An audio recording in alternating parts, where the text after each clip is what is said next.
नमस्कार मंडळी, आजची आपली रेसिपी आहे शाही पनीर।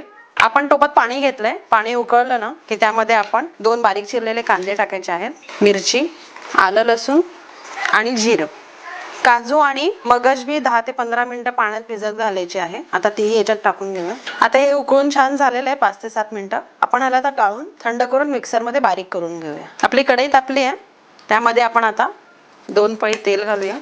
तेल तापलंय, आपण आता त्याच्यामध्ये दालचिनी, लवंग आणि तेजपत्ता टाकलाय, वेलची टाकायची एक, अगदी बारीक चिरलेला लसूण। लसूण झालाय आपला। आता आपण याच्यामध्ये बारीक केलेली पेस्ट ऍड करायची आहे। मसाला आपण आता छान 4 ते 5 मिनिटं मीडियम फ्लेम वरती भाजून घ्यायचा आहे। यात आपण पाणी किंवा गरजेनुसार दूध ऍड करू शकतो। आता आपण याच्यामध्ये चवीनुसार मीठ ऍड करूया, पाव चमचा साखर। यात आपण मलाई ऍड करायची आहे, केसर जे मी पाण्यात भिजत घातलं होतं, आणि एक खूप छान टेस्ट येते। 2 ते 3 मिनिटं छान शिजवून घेऊया। ह्याला आपण आता 2 ते 3 मिनिटं झाकून ठेवूया। आपली ग्रेव्ही छान शिजली आहे। आता आपण याच्यामध्ये कसुरी मेथी ऍड करूया।